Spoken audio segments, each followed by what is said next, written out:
Movie शुरू होती है तो हमें ये सीन दिखाया जाता है कि समंदर से कुछ अजीबोगरीब क्रिएचर्स निकलकर शहर की तरफ बढ़ रहे हैं और उन्हें पैरासाइट्स का नाम दिया गया है। फिर हम एक आदमी को देखते हैं जो कि अपने कमरे में सोया होता है और उनमें से एक पैरासाइट रिंगता उसके कान के अंदर चला जाता है। वो आदमी बहुत तड़पता है और उसके बाद फिर से नॉर्मल होकर सो जाता है। अब हमें एक लड़का दिखाया जाता है जिसका नाम शिनची था। वो रात को अपने कमरे में हेडफोन्स लगाकर गाने सुन रहा होता है। वो पैरासाइट उसके कान में घुसने की कोशिश करता है लेकिन उसे घुसा ही नहीं जाता। अब वो उसकी नाक के पास चला जाता है। शिनची को खारिश होती है तो वो समझता है कि वो कीड़ा है तो वो उसे पकड़कर दूर फेंक देता है। वो उसको मारने के लिए आगे बढ़ता है लेकिन तभी वो पैरासाइट उसके हाथ पर काट कर उसके हाथ के अंदर चला जाता है। तभी उसकी मॉम भी वहाँ पर आ जाती है तो उनसे कहता है कि देखें मेरे हाथ में कुछ चला गया है। और जब उसकी मॉम उसका हाथ देखती है तो वो बिल्कुल ठीक होता है। अब अगली सुबह में दिखाया जाता है कि शिनची नाश्ते की टेबल पर बैठा होता है तो उसे अपने हाथ में बहुत अजीब फील होता है। और फिर दूसरी तरफ हमें वो आदमी दिखाया जाता है जिसके कान में स्टार्टिंग में एक पैरासाइट चला गया था। वो अपनी बीवी के सामने आकर खड़ा होता है और अपना मुंह खोल लेता है। उसका मुंह बहुत ही खौफनाक और बहुत ही बड़ा था और वो अपनी बीवी का सिर अपने मुंह में लेकर अपना खौफनाक मुंह बंद कर लेता है और ये सब उसी पैरासाइट की वजह से हो रहा था। फिर हमें शिनची दिखाया जाता है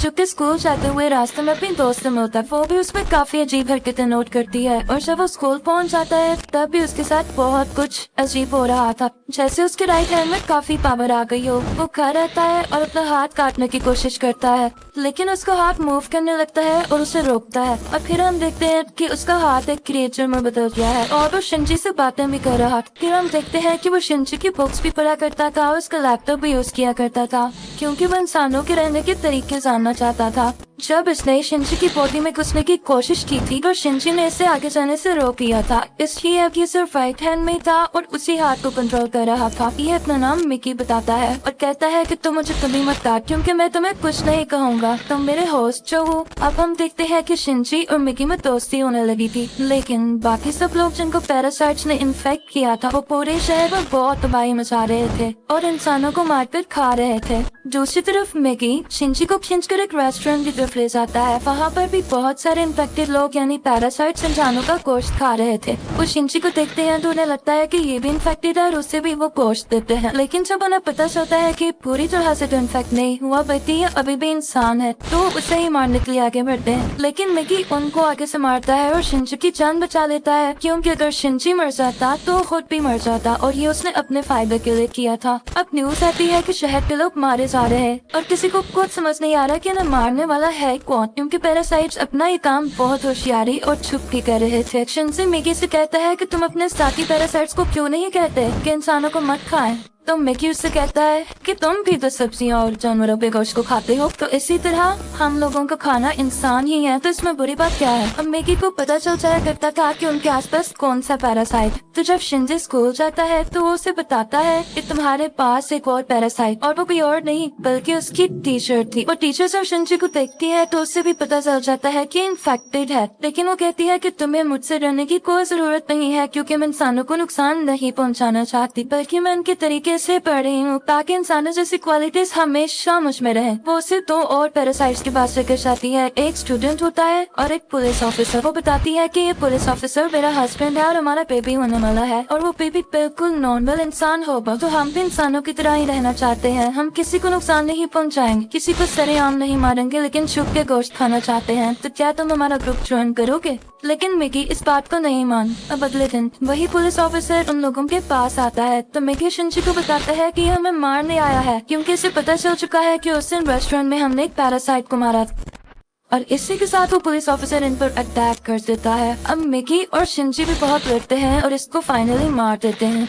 जब शिनची घर आता है तो उसे बहुत बुरा लग रहा कि उसने एक मर्डर कर दी लेकिन दूसरी तरफ हम देखते हैं कि पुलिस ऑफिसर की बॉडी से वो पैरासाइट निकलकर किसी और की बॉडी में चला जाता है और ये कोई और नहीं बल्कि शिनची की माँ थी और वो शिनची को मारने के लिए उसकी तरफ बढ़ रही थी। मिकी शिनची को बताता है कि तुम्हें मारना चाहती है तो शिनची उसे कहता है कि खबरदार तुमने मेरी माँ को कुछ कहा क्योंकि वो अपनी माँ से बहुत मोहब्बत करता था और वो नहीं चाहता था कि उसकी माँ मरे। लेकिन देखते ही देखते उसकी माँ का सिर भी बाकी पैरासाइट की तरह खुलने लगता है और वो शिनची पर अटैक कर देती है। उसका बहुत खून जाया होता है, वो मरने के करीब होता है। लेकिन अगली सुबह हम देखते हैं कि वो दोबारा से उठ खड़ा हुआ है। तो मिकी उसे बताता है कि तुम बहुत जख्मी हो गए थे, लेकिन मैंने अपने सेल से तुम्हारे जख्म को ठीक कर दिया। लेकिन यहाँ बुरी बात ये थी कि अब शिनची की बॉडी में मिकी के सेल्स चले गए थे और अब वो पूरी तरह इन्फेक्ट हो रहा था। अब शिनची अपनी माँ को ढूंढने लगता है, लेकिन वो कहीं पर नहीं मिलती। तो वो टीचर के पास जाता है और पुलिस ऑफिसर के बारे में पूछता है, लेकिन वो टीचर भी उसे कुछ नहीं बताती। मिकी उसे बताता है कि अब दिन में मुझे भी 4 घंटे सोने की जरूरत पड़ेगी और उस वक्त मैं तुम्हें बचा नहीं सकूंगा, तुम्हें अकेले ही लड़ना हो। लेकिन क्योंकि मिकी के सेल्स भी अब उसकी बॉडी में थे तो उसके अंदर मिकी की क्वालिटीज भी आने लगी। खैर फिर हम देखते हैं कि वही स्टूडेंट जो टीचर ने दिखाया था, जो कि पैरासाइट बन चुका था, वो भी शिनची के स्कूल में ही एडमिशन ले लेता है। वो शिनची का दोस्त बनने का ड्रामा करता है, लेकिन आहिस्ता आहिस्ता सबको पता चल जाता है कि वो पैरासाइट है और फिर वो स्टूडेंट इन सबको मार देता है। इसके बाद वो शिनची की दोस्त को भी मारने पड़ता है, लेकिन शिनची अपनी दोस्त को उठाकर बिल्डिंग से जंप लगा देता है। अब वो टीचर वहाँ पर आती है। वो चाहती थी कि स्टूडेंट मर जाए क्योंकि इसकी वजह से उसका राज भी खुल सकता था। वो वहाँ पर ब्लास्ट करती है, लेकिन इसे कुछ नहीं होता और फिर पुलिस वहाँ पर आ जाती है, लेकिन वो पुलिस को भी मार देता है। अब मिकी शिनची को बताता है कि वो बिल्डिंग की छत पर है और शिनची दूसरी बिल्डिंग की छत पर जाकर उसे एरो से मार देता है। और उसके बाद वो टीचर के पास जाता है और उस पुलिस ऑफिसर का एड्रेस पूछता है, जो कि पैरासाइट था, और टीचर अब उसे एड्रेस दे देती। उस पुलिस ऑफिसर का पैरासाइट अब भी उसकी माँ के अंदर। लेकिन यहाँ पर मिकी के सोने का टाइम हो जाता है, तो इसका मतलब ये था कि शिनची को यहाँ पर अकेले ही लड़ना। उस पैरासाइट को खत्म करने के लिए जैसे तैसे करके वो उसकी गर्दन काट देता है, जिसके बाद उसकी माँ और वो पुलिस ऑफिसर दोनों मारे जाते हैं। फिर हम देखते हैं कि शिनची अपनी दोस्त से हॉस्पिटल मिलने जाता है। वो बातें कर रहा होता है कि मैं एक एक करके सब पैरासाइट्स को मार दूंगा, कि तभी हम देखते हैं कि कोई उनकी पिक्चर्स ले रहा है और वो कोई जासूस था। और यहाँ पर ही इस मूवी का पार्ट 1 खत्म हो जाता है और अब मैं आपको एक्सप्लेन करूंगी इस मूवी का पार्ट 2। अब पार्ट 2 में उस इंसिडेंट के कुछ महीनों बाद का टाइम दिखाया गया है। जब आर्मी को पता चल जाता है कि इस शहर में कोई पैरासाइट्स हैं जो लोगों पर अटैक कर रहे हैं और वो लोगों को बचाना चाहते थे। फिर वो जेल से एक सीरियल किलर को लाते हैं जो पहचान सकता था कि पैरासाइट कौन है और नॉर्मल ह्यूमन कौन है। उसके सामने एक एक करके लोग लाए जाते हैं तो वो सबको नॉर्मल कह देता है, लेकिन जब उसके सामने शिनची आता है तो वो सोच में पड़ जाता है और काफी सोचने के बाद कहता है कि ये भी नॉर्मल है। अब शिनची जब घर जा रहा होता है तो मिकी उसे बताता है कि हमारे बहुत पास एक पैरासाइट है और वो पास के एक बिल्डिंग में जाते हैं जहाँ पर वो पैरासाइट एक इंसान का गोश्त खा रहा होता है। जब वो पैरासाइट शिनची को देखता है तो उसकी तरफ बढ़ता है, लेकिन मिकी इसे मार देता है। फिर अचानक उसे फील होता है कि जैसे उसके पीछे कोई है और ये कोई और नहीं बल्कि वही आदमी था जिसने पार्ट 1 के एंड में शिनची और मिकी की पिक्चर्स ली थी। और फिर हमें शहर का मेयर दिखाया जाता है जो कि पैरासाइट्स की फेवर में बोलता और बहुत बुरा आदमी, और वो टीचर भी उसके साथ मिली हुई थी। और अब हम देखते हैं कि उस टीचर का बेबी भी हो चुका था जो कि बिल्कुल नॉर्मल ह्यूमन था। वो मेयर जान गया था कि शिनची पैरासाइट्स को मार रहा है तो वो भी उसे मारना चाहता था, लेकिन टीचर उसे मना कर देती है। वो कहती है कि मिकी और शिनची आपस में जुड़े हुए हैं तो मैं देखना चाहती हूँ ये कैसे एक साथ रहते हैं, और अगर तुम शिनची को मारोगे तो हमारा पैरासाइट मिकी भी मर जाएगा। और इसलिए उसी ने शिनची के पीछे वो जासूस भेजा था ताकि उस पर नजर रख सके। शिनची एक दिन चल रहा होता है कि उसे फिर से फील होता है कि उसके पीछे कोई है। वो जासूस उसकी सारी बात सुनता है और उसे कहता है कि तुम्हें अपने बारे में पुलिस को बता देना चाहिए। तो शिनची उससे कहता है कि नहीं, पुलिस में एक बहुत सारे पैरासाइट्स भरे पड़े हैं। उसे यहाँ पता चल जाता है कि इस जासूस को टीचर ने उसके पीछे लगाया है। तो वो टीचर के पास जाता है और कहता है ये तुम सब क्या कर रहे हो, ये करना बंद क्यों नहीं कर देते। तो टीचर उससे कहती है जब तुम हमारे साथी पैरासाइट्स को क्यों मार रहे हो, वो सिर्फ अब इंसानों को खाना सीख रहे हैं और कुछ देर बाद उनको मारना भी बंद कर देंगे। वो चुप हो जाता है और फिर जासूस के पास जाता है और उसे बताता है कि वो टीचर बहुत खतरनाक पैरासाइट है, वो किसी भी वक्त तुम्हें भी नुकसान पहुंचा सकती है तो तुम उससे दूर रहो। लेकिन जासूस उसकी बात पर यकीन नहीं करता। अब अगले दिन वो जासूस उस मेयर से मिलता है। उसे शिनची की बात को टेस्ट करना था कि वो सच बोल रहा है या नहीं, तो उससे वो मेयर के रूम में वॉइस रिकॉर्डर लगा देता है। लेकिन मेयर को इस बारे में पता चल जाता है और वो जासूस को मारने का हुक्म दे देता है कि ये अब हमारे ये नुकसान बन चुका है। वो पैरासाइट को उसके घर भेज भेजता है उसे मारने के लिए, लेकिन वो घर पे नहीं होता तो उसकी बेटी को मार देते हैं। अब दूसरी तरफ शिनची को मिकी बताता है कि तुम पर 5 पैरासाइट्स अटैक करने आ रहे हैं। अब उनकी तरफ एक आदमी बढ़ता है और उसी आदमी के अंदर वो 5 पैरासाइट्स थे। मिकी और शिनची से फाइट करते हैं और इसका सर उड़ा देते हैं। उन्हें लगता है कि अब ये मर चुका है, लेकिन अभी तो सिर्फ एक पैरासाइट मारा गया था और 4 अभी भी बाकी थी। बाकी के पैरासाइट्स उसके हाथ में आ जाते हैं और उसे कंट्रोल करने लगते हैं। अब वो टीचर मेयर से कहती है कि जब मैंने तुम्हें मना किया था कि तुम उस जासूस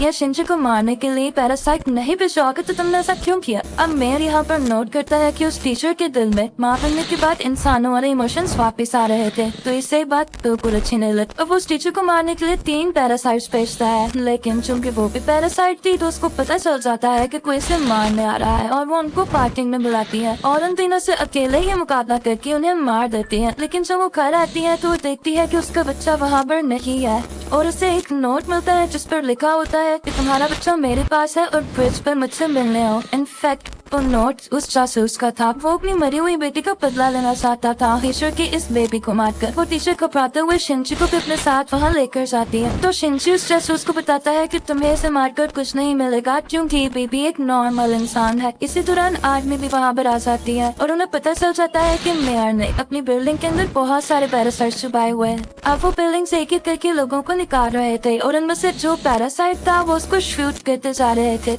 सीरियल किलर भी वहीं पर था और फिर हम मेयर को स्पीच करता हुआ देखते हैं जो बता रहा होता है कि असली मॉन्स्टर्स तो इंसान है जो कि पैरासाइट्स को बिला वजह मार रहे हैं। तो वहाँ पर बैठे हुए आदमी के सब लोग उसे शूट कर देते हैं जिससे उसकी डेथ हो जाती है। तभी वो सीरियल किलर चिल्लाने लगता है कि ये इंसान था, ये तो बस पैरासाइट्स का साथ दे रहा था। लेकिन जब वो पीछे मुड़ के देखते हैं तो वही आदमी उनसे पीछे खड़ा होता है जिसके अंदर 5 पैरासाइट्स थे। सब उसे शूट करते हैं लेकिन उसे कुछ नहीं होता। फिर हम देखते हैं कि जासूस उस बच्चे को फेंकने ही वाला होता। टीचर जब ये देखती है तो अपने बच्चे को बचाने के लिए उसे मजबूरी में पैरासाइट बनना पड़ता है, तो अपना एक हाथ निकालकर जासूस की चेस्ट में घुसा देती है जिसकी वजह से सबको पता चल जाता है कि वो एक पैरासाइट है। पुलिस उस पर मुसलसल शूट करने लगती है और वो जान गई थी कि अब उसकी जान नहीं बच सकती, तो वो अपना बेबी शिनची को पकड़ाने आती है। जैसे ही वो बेबी शिनची को पकड़ाती है बहुत ज्यादा गोलियां लगने की वजह से उसकी फौरन डेथ हो जाती है। यहाँ पर शिनची को अपनी माँ भी याद आने लगती है और उसमें इंसानों वाली फीलिंग्स दोबारा से आने लगती। अब पुलिस शिनची को अपने साथ इन्वेस्टिगेशन के लिए ले जाती,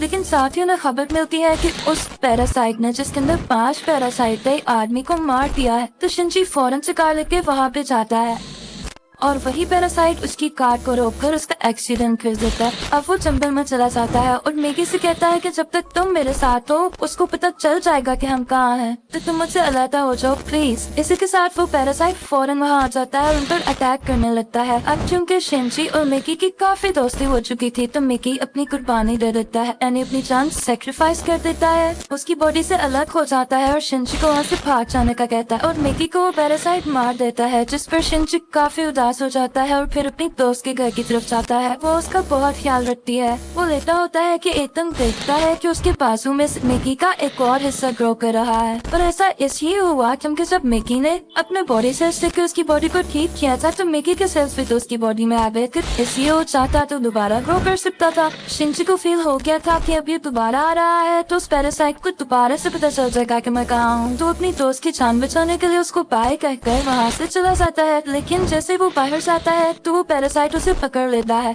लेकिन एक फैक्ट्री में पहुंचकर शिनची एक केमिकल रोड उसकी बॉडी में घुसा देता है, लेकिन उसे कुछ नहीं हो। तो वो कहता है कि तुम मुझे क्या समझ रहे हो, मैं तो तुम्हें मारकर बाकी इंसानों को भी मार दूंगा और फिर मैं और बाकी पैरासाइट्स इस दुनिया पर रूल करेंगे। वो उसे मारने ही वाला होता है कि मैगी फौरन से उसकी बॉडी में दोबारा ग्रो कर जाता है और उस पैरासाइट पर अटैक कर देता है। इसी के साथ उसकी बॉडी में कुछ होने लगता है और वो तड़पने लगता है। तो मैगी शिनची को बताता है कि जिस रोड से तुमने इसको मारा उस पर बहुत केमिकल्स लगे हुए और अब पैरासाइट्स इसकी बॉडी में नहीं रहना चाहते और एक एक करके सब पैरासाइट्स इसकी बॉडी छोड़ देते हैं और अब सिर्फ उसकी बॉडी का ढांचा बाकी रह गया। तो शिनची वो उठाकर नीचे आग में फेंक देता है जिससे फाइनली उसकी डेथ हो जाती है। अब हमें काफी दिन बाद का टाइम दिखाया जाता है जब सब कुछ नॉर्मल हो चुका है। तो मैगी शिनची से कह रहा होता है कि अब जैसा कि इस दुनिया में कोई भी पैरासाइट नहीं रहा तो हमें भी साथ नहीं रहना चाहिए, मैं तुमसे अलग हो जाऊंगा। लेकिन शिनची उसे मना मना कर देता है तो मैगी खुद ही अपने आप को खत्म कर देता है और शिंजी का हाथ वापस से अपनी